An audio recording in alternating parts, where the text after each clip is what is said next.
get India in the dock. इस हम press conference पर बात करेंगे। दिफाई तज्ज़ियाकार मारिया सुल्तान साहिबा और गज़नफ़र अली हमारे साथ मौजूद हैं। मारिया, सबसे पहले आपसे जानना चाहेंगे, पाकिस्तान अफगानिस्तान की सूरत हाल से बराह रास्त मुतासिर होने वाला मुल्क है और जिस तरीके से पाक फ़ौज ने गैर मुतवक्के सूरत हाल को संभाला है और जो बॉर्डर सिक्योरिटी की बात की गई DGISPR की जानिब से, कैसे देखते हैं इस प्रेस कॉन्फ्रेंस को आप? देखिए, ये बड़ी अहम प्रेस कॉन्फ्रेंस है क्योंकि इसमें ना सिर्फ पाकिस्तान की जो ख़त ख़ाल हैं वो आपने वाज़े किए हैं, अफ़गानिस्तान के साथ जो तरजीहात हैं उसके पस मंज़र में, और उसके साथ साथ जो सबसे बड़ा मसला पाकिस्तान के लिए है वो इस वक्त यही है कि अफ़गान रेफ्यूजीज़, अफ़गान महाजरीन, उनके साथ क्या सलूक होगा। और इसके अलावा जो इस वक्त पाकिस्तान से इमदाद मांगी जा रही है कि जो बैरूनी ममालिक के बाशिंदे हैं जो इस वक्त अफ़गानिस्तान में फंसे हुए हैं और जो बाहर निकलना चाहते हैं, तो उनके लिए क्या रेड लाइन्स होंगी। और सबसे आखिर में, लेकिन सबसे ज़्यादा अहम बात ये भी है कि ज़ाहिर है पाकिस्तान की जो सिक्योरिटी है वो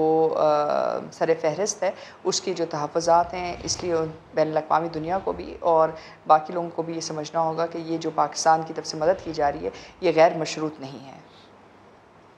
ठीक है गज़नफ़र साहब, आप कैसे देखते हैं इस प्रेस कॉन्फ्रेंस को, खुसूसी तौर पर अब तक जो पाकिस्तान की जानिब से इक़दाम किए गए, जिसका जिक्र भी किया गया DGISPR की जानिब से कि 90% जो एरिया है बॉर्डर का उसको फेंस कर लिया पाकिस्तान ने, ये इक़दाम काफ़ी हैं और साथ ही साथ ये कहना कि अब जो अफगानिस्तान की हुकूमत बनेगी तब मामलात को देखा जाएगा, कैसे देखते हैं आप इस प्रेस कॉन्फ्रेंस को? ये एक बड़ी कॉम्प्रिहेंसिव प्रेस कॉन्फ्रेंस थी आजकल के हालात के हवाले में, क्योंकि अफ़गानिस्तान के अंदर जो अनस्टेबल सिचुएशन हुई है और जैसे वहाँ पे कल धमाके हुए हैं और उसके हिसाब से दुनिया में वेस्ट में अफ़गानिस्तान के हालात के हिसाब से प्रोपेगेंडा हो रहा है और इंडिया पाकिस्तान और पाकिस्तान के अदारों के हिसाब से अपने कॉन्स्टेंटली अपने मीडिया पे प्रोपेगेंडा कर रहा है। अब यहाँ पे जो चीज़ एक्सप्लेन की गई, जो सोचने की बात है, उसमें जो थ्रेट परसेप्शन के तौर पे बताया गया कि आपके ईस्टर्न बॉर्डर के ऊपर थ्रेट है, वहाँ पे उन्होंने बताया कि 21,000 के करीब कितनी सीज़ फायर वायलेशंस हुई थी। वेस्टर्न बॉर्डर पे थ्रेट है, आपकी डिप्लॉयमेंट हमारी डिप्लॉयमेंट ईस्टर्न बॉर्डर पे भी है, अब वेस्टर्न बॉर्डर पे भी रेगुलर आर्मी कर दी गई है, चेक पॉइंट्स पे चली गई है, फिर इंटरनल थ्रेट के ऊपर भी डिप्लॉयमेंट है। और ये थ्री प्रॉन्ग्ड जो आपका थ्रेट है इसको पाकिस्तान आर्मी मीट कर रही है और उसके साथ साथ वो इंटेलिजेंस बेस्ड ऑपरेशन भी कर रही है जो दहशतगर्दी के ख़िलाफ़ ज़रूरी हैं। और साथ आप कंट्रोल मैनेजमेंट करने के लिए बॉर्डर को आपने स्ट्रीमलाइन किया हुआ है और बॉर्डर मैनेजमेंट का इंतज़ाम जो है वो न सिर्फ ये कि बार्ड वायर लगा के पूरे के पूरे बॉर्डर के ऊपर, बल्कि वो कंट्रोल पॉइंट्स के ऊपर भी सर्वेलेंस के लिए टेक्निकली भी और डॉक्यूमेंट्स के ज़रिए हम उनको मॉनिटर कर रहे हैं। अब इंटरनेशनल मीडिया को भी और दुनिया की ताकतों को भी ये बताने की ज़रूरत है कि पाकिस्तान ऑलरेडी कितनी एफर्ट्स कर चुका है अफ़गानिस्तान की स्टेबिलिटी के हिसाब से। अब उस स्टेबिलिटी को और उन एफर्ट्स को कौन डैमेज कर रहा है, वो हैं स्पॉयलर्स। और स्पॉयलर में सबसे पहले नाम आता है NDS रॉ का, और NDS का रॉ का और मुसैद का जो नेक्सस अफ़गानिस्तान के अंदर मौजूद था और इंडिया जिस तरह उसको एक्सप्लॉइट करता रहा है, उसके हिसाब से जो अपना DGISPR ने दासू का और बाकी इंसिडेंट का जिक्र किया जहाँ पे क्लियर इन्वॉल्वमेंट है। अब वो क्लियर इन्वॉल्वमेंट जो है अफ़गानिस्तान इंटेलिजेंस एजेंसीज़ की और इंडियन इंटेलिजेंस एजेंसीज़ की, वो सर्टिफाई हो जाती है कब जब तालिबान ने कुछ सेफ हाउसेस पे रेड किया है और वहाँ से उनको वो डॉक्यूमेंट्स मिली हैं जो ये एक्सप्लेन कर रहे हैं कि किस तरह जो है वो इंडियन ऑपरेटिव्स जो हैं और स्पाई नेटवर्क जो है वो अफ़गानिस्तान के अंदर अफ़गानिस्तान की सरजमीन को इस्तेमाल करते हुए पाकिस्तान के अंदर दहशतगर्दी करता रहा है। और जिस सवाल के जवाब में जो 12 जर्नलिस्ट ने किया कि जी TTP के नेक्सस के हिसाब से और पाकिस्तान के ख़िलाफ़ TTP की कार्रवाई है, तो उन्होंने बड़ा क्लैरिटी से जवाब दिया कि अफ़गानिस्तान के अंदर हुकूमत बनने दें। हमें उम्मीद है कि जब अफ़गानिस्तान के अंदर हुकूमत बनेगी तो जो अपना तालिबान की हुकूमत एक कमिटमेंट दे चुकी है कि अफ़गानिस्तान की सरजमीन जो है वो पाकिस्तान के ख़िलाफ़ इस्तेमाल नहीं होगी, तो हम उसके ऊपर खड़े हुए हैं और हम ये उम्मीद करते हैं कि तालिबान जो है इस गज़नफ़र साहब, जो पाकिस्तान का स्टैंड है वो दुनिया के सामने है और यही बात है कि जो आज DGISPR ने भी कहा कि सबको मालूम है पाकिस्तान के किरदार के हवाले से। अमजद शुएब साहब भी हमारे साथ मौजूद हैं। अमजद शुएब साहब, सूरत हाल यकीनी तौर पर अफगानिस्तान में इस वक्त भी गैर यकीनी की है, पाकिस्तान इसमें तैयार है। आपको क्या लगता है कि जो फौरी तौर पर जो इस वक्त चैलेंजेस हैं पाकिस्तान को वो क्या दरपेश हैं? और DGISPR ने यह भी कहा है कि सरहदी नकलो हरकत को हमने मुकम्मल कंट्रोल किया हुआ है। बिस्मिल्लाहिर्रहमानिर्रहीम। देखिए, सबसे इम्पोर्टेंट चीज जो मुझे नजर आई इस पूरी प्रेस कॉन्फ्रेंस में, वो पाकिस्तान ने अपनी वो तमाम कोशिशें उनका एक अहाता किया है, बताया है कि हमने अशरफ गनी गवर्नमेंट जो पहले जिसको अमेरिका सपोर्ट कर रहा था उनके साथ मिलकर कितनी कोशिश की कि किसी तरह अफगानिस्तान में मामला सुधर जाएं, अमन आए। उसमें बॉर्डर मैनेजमेंट का भी जिक्र था, इंटेलिजेंस शेयरिंग का भी जिक्र था। फिर आपने देखा कि जितनी दफ़ा जा जाके ऑफर्स देते रहे, चीफ ऑफ आर्मी स्टाफ ने कहा कि जनाब हम आपकी फौज ट्रेन कर देते हैं, उनको इक्विपमेंट दे देते हैं। ये सारी चीज़ें आज एक इंटरनेशनल कम्युनिटी को एड्रेस किया जा रहा है, जो इस बात का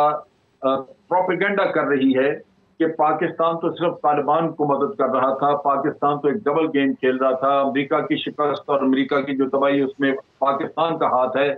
ये एक प्रोपेगेंडा कैंपेन लॉन्च की गई है भारत की तरफ से,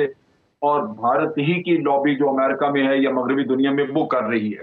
इसका बड़ा जोर शोर है।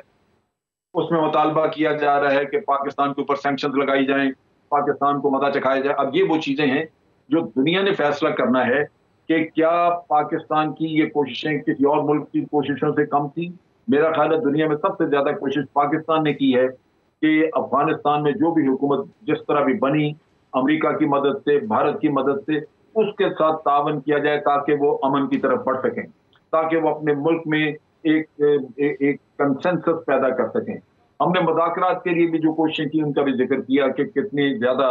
हम करते रहे कोशिश कि किसी तरह ये आपस में बैठ के तो अपना मामला फहमी करें, लेकिन ये सारी कोशिशें इसलिए ज़ाया हुई कि उनके पीछे भारत था। भारत ने वो अपने लोगों को ट्रेनिंग के लिए भी भेजते रहे, भारत से मशावरत करके पाकिस्तान के साथ तावन नहीं किया उन्होंने। नतीजा ये कि आज अगर उनको नाकामी है तो उसके जिम्मेदार वो खुद हैं, भारत है, अमेरिका है, पाकिस्तान को उससे वास्ता नहीं।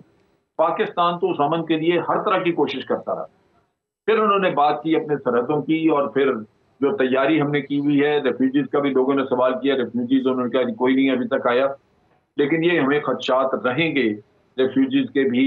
और टेररिज्म के बढ़ने के भी, क्योंकि जब तक अफगानिस्तान में स्टेबिलिटी नहीं आती, तालिबान पूरी तरह हावी नहीं हो जाते, वहां पे खतरात रहेंगे। आपने खुद देखा कि अफगानिस्तान में खुद काबुल के ऊपर इतना बड़ा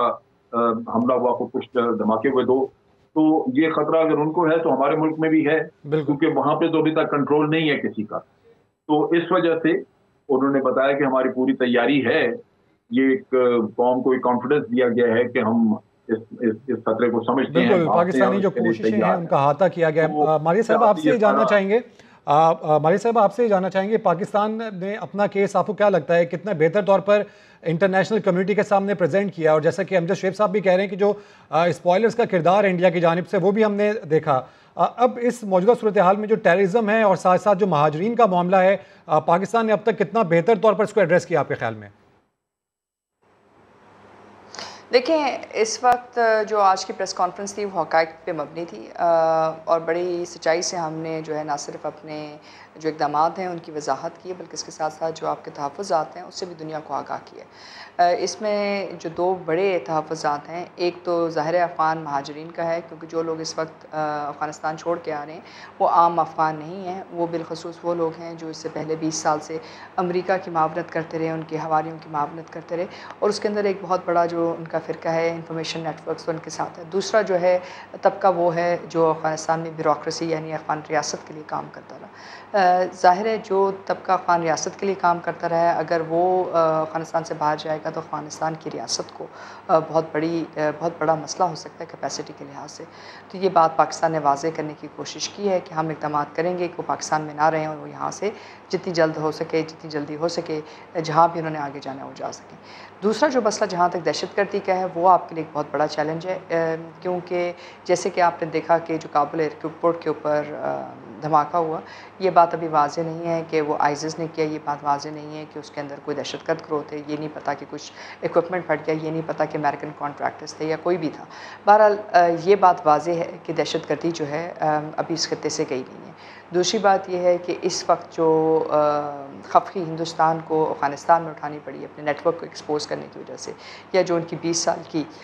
जो है इंगेजमेंट थी अफ़गानिस्तान में, ज़ाहिर है उसका जो डायरेक्ट इम्पैक्ट है वो पाकिस्तान के ऊपर आएगा। आप देखेंगे कि पाकिस्तान के अंदर मुख्तलिफ़ किस्म के दहशतगर्दी के वाक़यात बलूचिस्तान और बाकी इलाकों में होंगे जो रॉ फंडेड होंगे, और ये भी इसी वजह से होंगे कि वो चाहेंगे कि जो उनको खफकी वहाँ उठानी पड़ी है उसको वो दोबारा यहाँ इस्टेब्लिश कर सकें, क्योंकि अफ़गानिस्तान की सरज़मीन इस्तेमाल हो रही थी पाकिस्तान के ख़िलाफ़। तीसरा मसला जो है इस वक्त जो हमें नहीं भूलना चाहिए वो ये है कि इस वक्त पंशेरी जो हैं,